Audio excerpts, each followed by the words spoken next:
Estados Unidos, dueño del ferrocarril mexicano. 100 años de desarrollo e inversión perdidos. Sé bienvenido a tu canal Megóforo. Iniciamos. El origen del ferrocarril en México ocurre unos años después de su independencia de España, que fue en 1821. Esto es, cuando en Inglaterra se pusiera en servicio en 1830 el primer tren de pasajeros entre las ciudades de Manchester y Liverpool. Por aquellos años, México era una nación fuerte y en auge.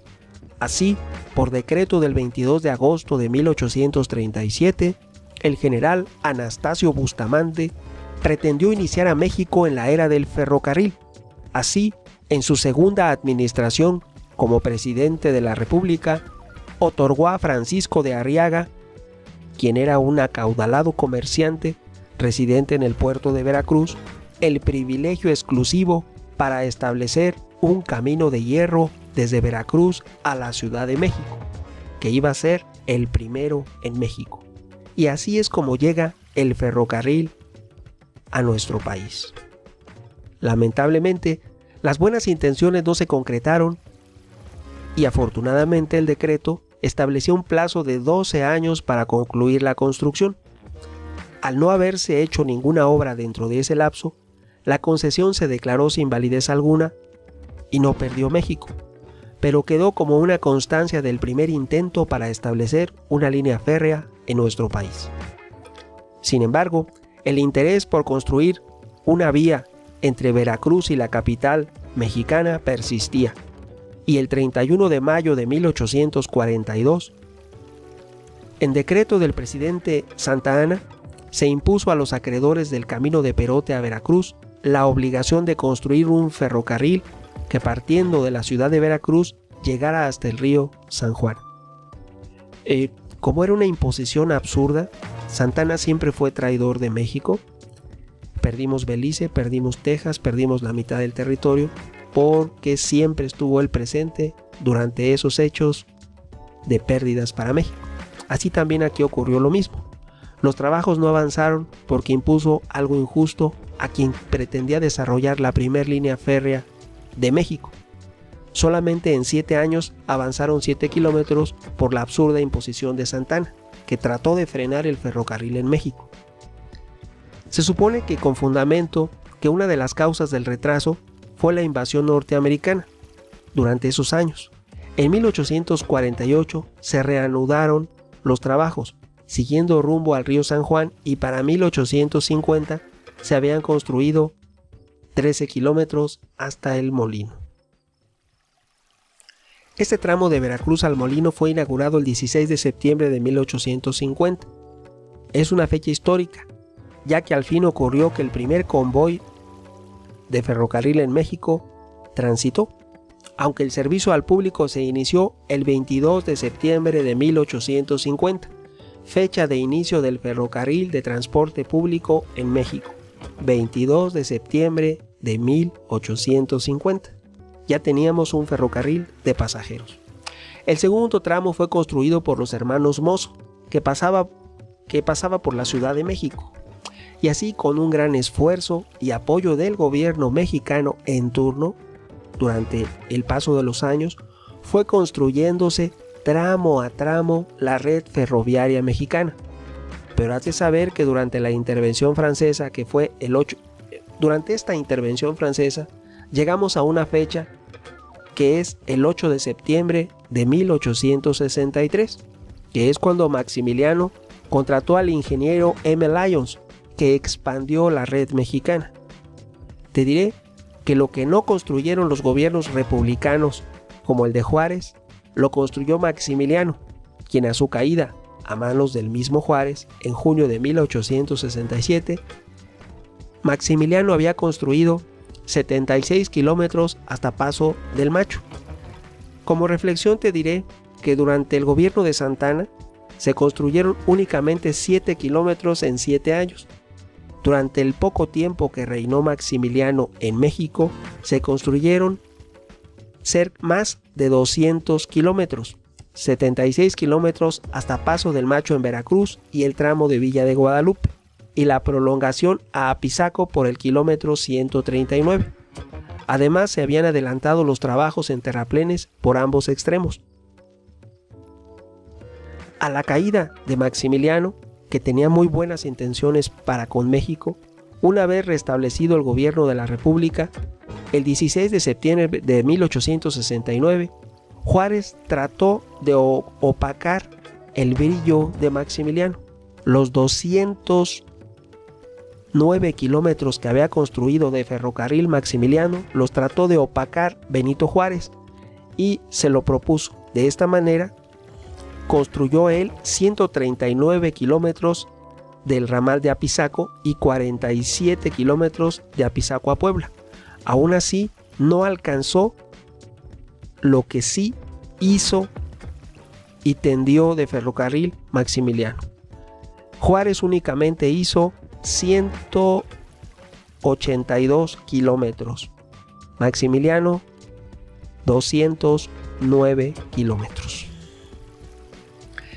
La descripción de la línea de la vía férrea de México a Veracruz por Orizaba tiene obras de arte de notable mérito y de gran importancia, que hace honor a los ingenieros que las proyectaron y a los encargados de su construcción. El trazo de la vía en las cumbres de Maltrata principalmente exigió un estudio hecho con especial desempeño y minuciosidad para vencer adecuadamente las numerosas dificultades del terreno que parecían insuperables, pues en dichas cumbres de Maltrata, en el tramo de poco más de 40 kilómetros, hubo de salvar una altura de 1.178 metros, equivalentes a casi 3% de pendiente, lo que es un reto para atender una vía de ferrocarril. No es una carretera de autos, que es más sencillo. El ferrocarril no puede tener pendientes pronunciadas. En toda la línea de México a Veracruz y su ramal de Apizaco a Puebla se construyeron 10 viaductos, 148 puentes y 358 alcantarillas. Aquí hay que aclarar una cosa. Esos 10 viaductos son altamente costosos. Esos 148 puentes son carísimos. Algo que el expresidente mexicano Vicente Fox terminó regalando a compañías norteamericanas. Regresando a esta época, para esas fechas, el material rodante del ferrocarril mexicano en el tiempo de su inauguración consistía de 26 locomotoras de varias clases, 36 coches diversos para pasajeros y 341 carros y plataformas para transporte de mercancías, pulques y animales, ya que por aquel entonces la bebida mexicana por excelencia era el pulque y no la cerveza. Tal es, a grandes rasgos, la historia de la construcción del primer ferrocarril totalmente terminado y funcional que recorrió nuestro territorio. Pero para ver culminada su construcción, hubieron de transcurrir muchísimos años y ocurrir grandes y graves acontecimientos en la vida de nuestro país, como guerras civiles, intervenciones extranjeras y hasta un pretendido imperio de Maximiliano y la restauración de la República. Así, quien más modernizó, invirtió y expandió el ferrocarril mexicano, a quien se debe reconocer la grandeza de la red ferroviaria mexicana que una vez existió, porque era uno de los mejores ferrocarriles del mundo, a quien se debe ese logro fue cuando a fines de 1876 asume el poder el general Porfirio Díaz y su ministro de Fomento el general Vicente Rivapalacio. Ellos dos, Díaz y Rivapalacio, se dedicaron con entusiasmo a impulsar la construcción de caminos, ferrocarriles y otra cosa que se olvida mucho, telégrafos. El telégrafo se debe a Porfirio Díaz. Y de esta manera la red creció 50 veces durante el gobierno de Díaz. Ni antes ni después ningún presidente mexicano invirtió tanto en ferrocarriles ni tomó en consideración de la misma forma la fuerza de una eficiente red ferroviaria. Díaz sí lo hizo y en eso se abocó. Lo consiguió. Así quedó cumplido el primer anhelo de México en materia ferroviaria.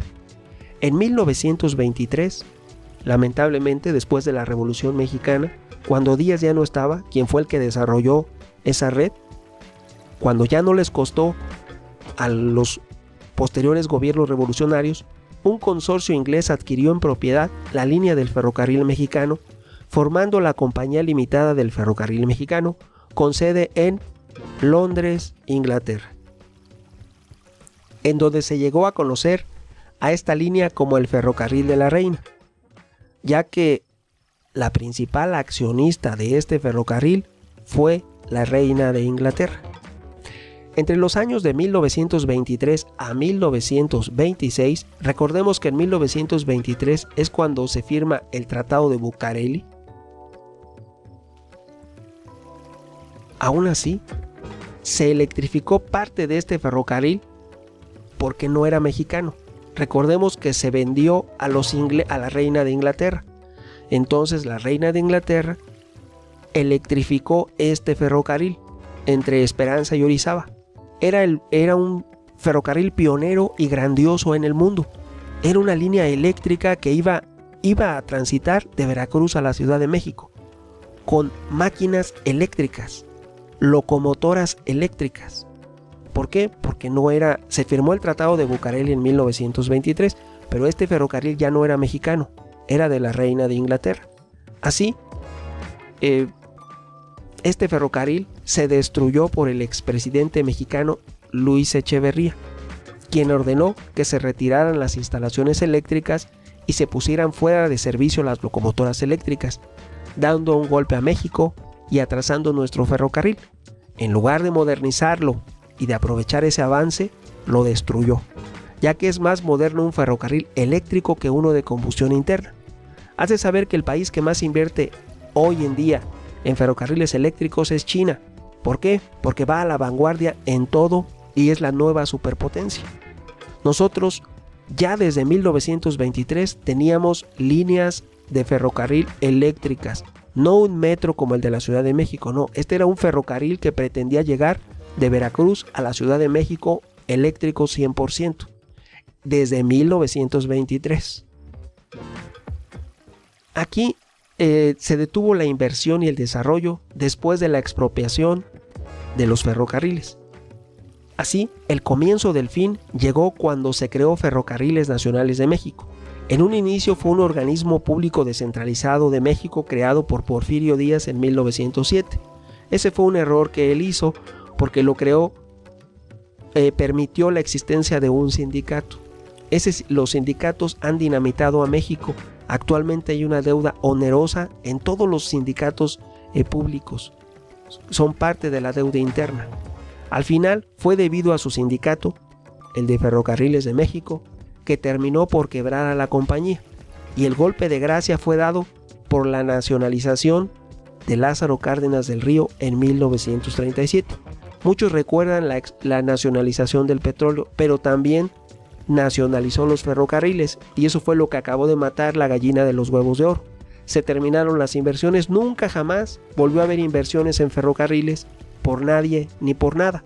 El gobierno se dedicó a explotar lo que habían construido otros. A partir de ese año, de 1937, fue bajando su productividad y creciendo la deuda con el sindicato. Hoy día, parte de la deuda interna es con los sindicatos y en particular con el Ferrocarril Mexicano. Así, se fueron regalando a compañías norteamericanas a un precio del 1% de su valor. Y quien realizó ese acto fue, en lugar de rescatarlo para beneficio de los mexicanos, decidió venderlo, y por vender es una falacia. Regaló nuestro ferrocarril Vicente Fox Quesada, tras la desincorporación del sistema ferroviario mexicano iniciada por Ernesto Zedillo Ponce de León en 1997. Aquí es un nombre para que no nos demos cuenta cuál es la verdadera pretensión.